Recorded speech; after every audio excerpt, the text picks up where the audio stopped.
የማይሰጡት ባለሀብት፣ የማያበድሩት አምላክ፣ የማይገዙት ጌታ፣ የማይሾሙት ንጉሥ፣ የማያዙት ፈጣሪ፣ ሌላ የማይሰጠው ክቡር ያለ ነገ ዳህራዊ የሆነ ያለ ዛሬ ማዕከላዊ የሆነ ያለ ትላንት መጀመሪያ የሚሆን እንኳን ለአቡነ አረጋዊ ወርኃዊ በዓልና በዚች ቀን ታስበው የሚውሉ የቅዱሳን ወርኃዊና ዓመታዊ በዓል በሰላም አደረሳችሁ አደረሰን። አሜን። በስመ አብ ወወልድ ወመንፈስ ቅዱስ አሃዱ አምላክ አሜን። በክርስቶስ ክርስቲያን በወልድ ውሉድ በመንፈስ ቅዱስ መንፈስ የሆነችው እመቤታችን የቅድስት ድንግል ማርያም የአስራት የቃል ኪዳን ልጆች የአቡነ አረጋዊ ወዳጆች ወደድንና ባከበረን በጌታችን በመድኃኒታችን በኢየሱስ ክርስቶስ ፍጹም ሰላም እንደያላችሁበት ሰዓት አቆጣጠር እንደምን አደራችሁ፣ እንደምን ዋላችሁ፣ እንደምን አመሻችሁ። አሜን። እግዚአብሔር አምላክ በፈጠረው አንደበት ሁሉ ዛሬም ዘወትርም እየተመሰገነ ይሁን። አሜን። እግዚአብሔር አምላክ የቸርነቱን ስራ ይስራልን። እግዚአብሔር በዚች ቀን በዚች ሰዓት ይህን ገድልን የምንሰማውንና የምናነባውን ሁላችንም በምሕረቱ በቸርነቱ ይጠብቀን። አሜን። ይህን ዩቲዩብ ቻናል ላይክ፣ ሰብስክራይብ እያደረጋችሁ ሌሎቹን ቪዲዮዎች እንዲደርሱ እንድታደርጉ እጠይቃለሁ። እንደ አምላክ በሚሆን በአብ ወልድ ወመንፈስ ቅዱስ ስም አምነን ሚያዝያ 14 ቀን የሚነበበውን የአቡነ አረጋዊን ገድልን ማንበብ እንጀምራለን። የማይሰጡት ባለሀብት፣ የማያበድሩት አምላክ፣ የማይገዙት ጌታ፣ የማይሾሙት ንጉሥ፣ የማያዙት ፈጣሪ፣ ሌላ የማይሰጠው ክቡር ያለ ነገ ዳህራዊ የሆነ ያለ ዛሬ ማዕከላዊ የሆነ ያለ ትናንት መጀመሪያ አንድ አምላክ በሚሆን በአብ ወልድ ወመንፈስ ቅዱስ ስም አምነን የሚችለው የለም እሱ ግን ሁሉን ይችላል፣ እስከ መቼ የማይሉትን እስከ ዛሬ የማይሉት የጌቶች ጌታ የአማልክት አምላክ የሚስተካከለውና የሚመስለው የሌለ ሁሉን ያየ ግን አይታይም አቋቋሙ እንዴት እንደሆነ ማንም የሚያውቀው ቀዳማዊ ብርሃን ነው። በእውነት በእግዚአብሔር ፍቅር ሚያዝያ 14 የሚነበብ የተመሰገነና የከበረ የብፁዕ አቡነ አረጋዊ የትሩፋቱና የገድሉን ዜና እነሆ እናነባለን። የከበረ አባት የአቡነ አረጋዊ ጸሎቱና በረከቱ ከሁላችን ከሕዝበ ክርስቲያን ይኑር ለዘላለሙ አሜን። ንጉሥ ገብረ መስቀል ከተራራው ሲወርድ የአቡነ አረጋዊ አባቴ ወይ ይህን መውጫ ልተውን ወይስ ላፍርሰውን አለው። አባታችን አቡነ አረጋዊም መለሰና እሱንስ ናደው ወይም አፍርሰው እንጂ አተው ለመውጣትም ስለ ዘንዱ ፋንታ ገመድ አደርግልሃለሁ። ይህን ድንቅ ታምር ባየ ጊዜ ለፍጥረት አንደበት ሁሉን እግዚአብሔር እንደምትመሰገንና ለልጅ ልጅ መታሰቢያው እንዲሆን ከወረደም በኋላ ያንን መውጫ አፈረሰና አቡነ አረጋዊ እንዳዘዘውም ገመድ አደረገ። ስለዚህም ነገር ደብረ ዳሙ ተባለ። ንጉሥ አፄ ገብረ መስቀልም ወደ ቤተ መንግስቱ ተመለሰ። ቸርነቱና የጽድቁ ውበት ዜናውም ተሰምተው የከበረች መላእክት አስኬማን ያለብሳቸው ዘንድ ከምስራቅና ከምዕራብ ብዙ ሰዎች ወደ ከበረ አባት አቡነ አረጋዊ መጡ። ንብረታቸውንና ሚስቶቻቸውን የተዋሉ፣ ሀብታቸውንና ክብራቸውንም የተዋሉ መነኩሳት የሆኑ ዘንድ ማግባትን ትተው ይማሩ ዘንድ ፈቅደው የመጡ ወጣቶችም አሉ። እሱም ሃይማኖትን ጠብቀው ንጽሕናን የሰሩ ዘንድ መጀመሪያ ምንኩስና ስራን አስተማራቸውና በሚገባ በብዙ ተግሣጽ ፈተናቸው። ከዚያም የመላእክት አስኬማ የሆነች ምንኩስና ልብስን አለበሳቸው። ከተራራው ወጥታ ፈልቃ በተራራው ስር ያለች የአንዲት ወንዝ ነበረች። ለመነኩስ የሚያስፈልገውን ሰው ሁሉ ወደዚያች ውሃ ወስደው ከሷ ያጥቡና ወደ ተራራዋ ወጥተው የምንኩስና ልብስን ያለብሱታል። ያችም ውሃ የመታጠቢያና የመውጫ የውሃ ትባላለች። በዚህም ስም የተጠራለች እስከ ዛሬም ድረስ አለች። ዘሚካኤል የተባለ ፈጽሞ የከበረ የአቡነ አረጋዊ በዓለም ዳርቻ ሁሉ የነገሩ ዜና ተሰማ። ከምስራቅና ከምዕራብ ከሰሜንና ከደቡብ ብዙ ሰዎችም መጡ። ዕለት በዕለትም እየጨመሩ መነኩሳቱ ፈጽሞ በዙ። እሱ እንዳስለመደው በቀንና በሌሊት እንደ መላእክት ስግደትና ትጋት፣ ጾምና ጸሎትን፣ ፍቅር፣ ትሕትናን ያስተምራቸው ነበር። እርሱም ቃሉን የሰሙና ትምህርቱን ተቀብለው የእሱን ፈለግ የሚከተሉ ሆኑ። ከእነሱም ጽሕፈትን የሚያውቁ ነበሩ። ከእርሱም ለድንኳን ስራ ስፌትን የሚያውቁ አሉ። ጥበብና ተግባረ ዕድ የሚያውቁም አሉ። ለማኅበር ቤትም የሚያገለግሉ ነበሩ። የእግዚአብሔር ሰው የተባለ ፈጽሞ የከበረና የተወደደ አባታችን አቡነ አረጋዊም ወደ እሱ ሰው ሲጨናነቅ ይህን ባየ ጊዜ አቤቱ ለእኔ ውሸት ነው ይህን አታደርግ አለ። ከሀገር ወጥቼ የመጣው ጾምና ብቸኝነትን ወድጄ እንግዳንና ደስ ስደተኛ ሆኜ ነውና ሰዎች ሁሉ ወደ እኔ ይጨናነቁና ይመጣሉ፣ ብቸኛ ሆን ዘንድ አይተወኝም አለ። ከዚያ በኋላ እንደ ሐዋርያት አለቃ ጴጥሮስ የዕውሮቹ መሪና የብዙዎች መነኮሳት አባቶች ትሆን ዘንድ ስለዚህ ነገር ተጠርተሃልና አረጋዊ ወይ አታንጎራጉር የሚል ቃል ከሰማይ ወደ እርሱ መጣ። ያን ጊዜ ዝም አለና እግዚአብሔርን መፍራት ጨመረ። የክርስቶስ ሥራ እጅግ ያደንቃል፣ እንደተጻፈ ልቡን ፈጽሞ ይጠብቅና ይጠነቀቅ ነበር። ትምህርትን እንጠብቅ ዘንድ የሚታወቅ እሱ ብቻ አይደለም፣ በሰማያት የተጠበቀች የምትበልጥ ተስፋ አድርጎ ራሱን አጽንቶ ፈጽሞ የጸና ዘንድ እግዚአብሔር ሕግ ዳግመኛም ተፈጥሮን ይተጋ እንጂ። ከዚያም እምነትና የዋህነትን ትሕትናንም ገንዘብ ያደርግ ዘንድ እያንዳንዱ ከውስጣቸው የሰማውን ሁሉ እየተረጎመ ከመጻሕፍት ያነበበውን ያስረዳቸው ነበር። ጌታ በከበረው ወንጌል ከኔ ተማሩ እኔ ልቤ ትሑት ነውና የዋህ ነው እንዳለ ከእርሱ ጋር ብዙ ዘመን ሆኖ ከቀድሞ አባቶችን ተምረናል። በደቀ መዛሙርቱ በማትያስና በዮሴፍ የሰማነውን ሁሉ ለመናገር አንችልም፣ ነገር ግን በችሎታ መጠን ትንሽ እንጻፋለን እንጂ። ዳግመኛ መነኩሳየትን የሆኑ ዘንድ ለክርስቶስ በድንግልናቸው እንዲኖሩ ወደው ማግባትን እምቢ ብለው እጮኛቸውን ትተው በድንግልና ይኖሩ ዘንድ ሌሎች ደናግል መጡ። ስሙ ጴጥሮስ የተባለ አንድ ደገኛ ደቀ መዝሙርም ወደ እነሱ ላከ።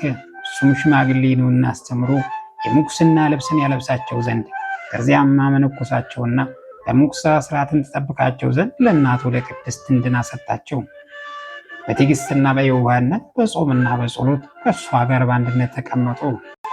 ከዚያም በኋላ ጥር 4 ቀን እግዚአብሔር አገልጋይ ሆና በበጎ ሽምግልና ግዳጃቸውን ፈጽማ የከበረች እናቱ እንድና አረፈች። አንድ ግምጃ በላይዋ ላይ ጨመሩና ከገመዱ ከተራራው ስራ አደረሷት። ቅዱሳን መነኮሳትን መጡና ተቀብለው አባታችን አቡነ አረጋዊ ወዳለበት በክብር አደረሷት። እናቱን ባያት ጊዜ አቅፎ ወድኗ ሳመ። የእናቱ የምንነዋን ፍላጎት ለመፈጸም መንገዷን ላቀና ለእግዚአብሔር ምስጋና ይገባል አለ። መንግስቱንና ሀብትን ንቃ ምናኔዋን እንግዳነቷን ማስበው መራራ ለቅሶን እያለቀሱ በሌላ ጸሎትና መዝሙር እንደ መነኩሳት ስርዓት በመነኩሳት ልብስ ገነዛት።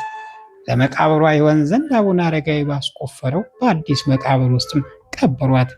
የአቡነ ጳጉሜስ የገዳማቸው ሕጋቸውም እንዲህ ነውና በወንዙ ማዶ የሚኖሩ ከመነኩሳይቷ አንዲቱ ብትሞትም ወደ ወንድሞች መነኩሳት አምጥተው በመቃብራቸው ውስጥ ይቀብሯታል። አቡነ አረጋዊ የቅድስት እንድናን ጸሎት በረከቷ ከሁላችን ጋር ይሁን ለዘላለሙ አሜን። ጸሎቱና በረከቱ ከበኛ ላይ ለዘላለሙ ይደርብና። ብፁዕ ቅዱስ አባታችን አቡነ አረጋዊ ያደረገው ታምሬ ነው። ከዓለም በፊት ያለ እናት ወልድ የወለደ ያለ ፈታይም ዳህራዊ ያለ መጀመሪያ ቀዳማዊ ሕያው በሆነ በእግዚአብሔር አብ ስም ያለ አባት ከቅድስት ድንግል ማርያም ከምትሆን በስጋ የተወለደ ያለ ፍጻሜ ዳህራዊ ያለ መጀመሪያ ቀዳማዊ አንድ ልጅ የሆነ በእግዚአብሔር ወልድ ስም በጽርሐ ጽዮን በሐዋርያት ላይ የቀድሞ ሳይወርድ ነቢያትን ያናገረ ዓለማትን ሁሉ የፈጠረ ከአብና ከወልድ ጋር ያለ ፍጻሜ ዳህራዊ ያለ መጀመሪያ ቀዳማዊ በሆነ በእግዚአብሔር መንፈስ ቅዱስ ስም በሰማይና በምድር ያሉትን የተጠመቁትን የሚያረካ ሀብትና ጸጋ ከእርሱ ፈጽሞ ይገኛል። ከዘመናት ርዝማኔ የተነሳ እርጅና የማያገኛቸው እነሆ ሥላሴ በመለኮት አንድ በአካል ሦስት ናቸው። የተጠማሁትን እኔም ያለ ስንፍና ከስጦታቸው ምንጭ የእውቀት ውሃ ቀርቼ ይሁዳና የዳዊት ልጅ ሰነፎች ብልህ የምታደርግ ድንግል ማርያም ጎበኛት።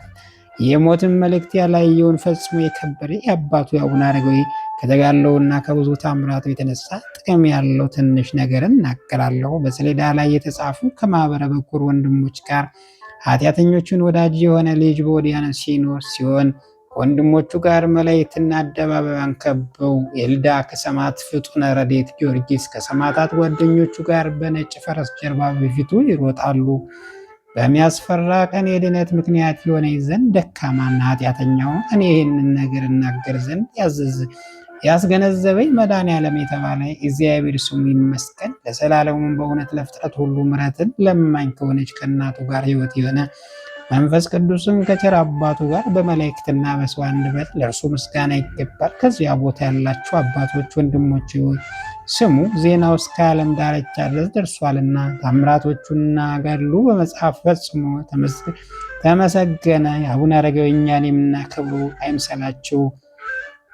ነገር ግን ሙሉ የሆኑ የገድሉ መጽሐፍ ስላገኘን እናገራለን እንጂ በስደት ዘመን ፈጽሞ ጠፍቷልና። ነገር ግን መንፈስ ቅዱስ ያስቻለንን ያህል ከታምራቱና ከግሉ መጽሐፍ ትንሽ እንጽፋለን እንጂ ከሁሉም አድባራትና ገዳማት በተመሰገነ በአቡነ አረጋዊ ከሚሰሙት ወገን ዛሬ ነው የምታመሰግኑት የሚል ሰው ቢኖር ወዳጆቼ ሆይ እኔም እንዲህ ብዬ መለስለታለሁ። ወንድሜ ሆይ የተመሰገነውን ቢያመሰግኑት ነውር ይሆናልን? ክብር የተሰጣቸው ጻድቃን ሰዋቸውና ሰውን እንኳ በክብሩ ልክ ያመሰግኑታል። መጽሐፍ አስቀድመው መላእክት ሳይፈጠሩ የጌታ ምስጋና የተጓደለ አይደለም። መጽሐፍ እንዳለና እንደተነገረ ከዓለም አስቀድሞ የምስጋናውን እያወቁ ዓለም ሁሉ የተፈጠረ ፈጣሪ እንኳን መላእክት ያመሰግኑታል። መጽሐፍ ላለው ይሰጡታል ይጨምሩለታል ይላልና እኔም ለከበበው አባቴ በምስጋና ላይ ምስጋና እጨምርለታለሁ። ስለ ኃጢአቴ እንዳፈራና እንድደነግጥ እንዳልፈራና እንድደነግጥ እንደ ከናናዊት ከፊቱም መቆም እንዳላፍር። አዎ ጌታዊ ውሻዎቹ እንኳ ከጌቶቻቸው ማዕድ የወደቀውን ይበላሉ እያልሁ ወደ እርሱ ቸርነቱን ተመርኩዤ እቀርባለሁ። እኔም ከበረከት ፍርፋሬ እፈልጋለሁ እለዋለሁ። እሱም ሩሩ አባቴ እኔ ቃል ሰምቶ ከማትያስ ረዱ ጋርና ከዮሴፍ ጋር የጸጋውን ኅብስት ይሰጠኛል። ሁላችሁም በእርሱ ረዳትነት ይጠብቀን፣ ይልቁንም አገልጋዩን በጸሎቱ ኃይል ይጠብቀው ለዘላለም አሜን። ይሁዳና የዮሴፍ ልጅ ማርያም ሆይ ወደ እኔ ነይ ያለ ስምሽ ጨው ዲዳ ልሳ አይናገርም እንጂ እንጀራ መጽሐፍ መብላት ለአፍ ይመራልና ሽታውም ለአፍንጫ አይሸትምና።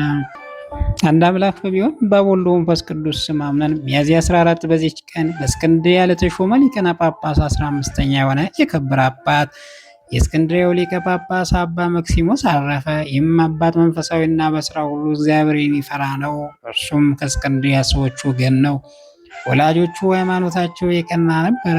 የከናናውያንን ጽሕፈትና መጽሐፋቸውን ጥበባቸውን ሁሉ ተምሮ ፍጹም አዋቂና አስተዋይ ሆነ። በዮናናውያን ቋንቋ ከዚህ በኋላ የቤተ ክርስቲያንን ትምህርት ለእግዚአብሔር የሰራውን ሕግና ስርዓት ተማረ። አባት ያሮክላን ዲቁና በእስክንድርያ ሾመው። ከዚያ በኋላ ዲዮናስዮስ ቅስና ሾመው። በተሾመባት ሁሉ ላይም ተጠምዶ የሚያገለግልና የሚጋደል ሆነ።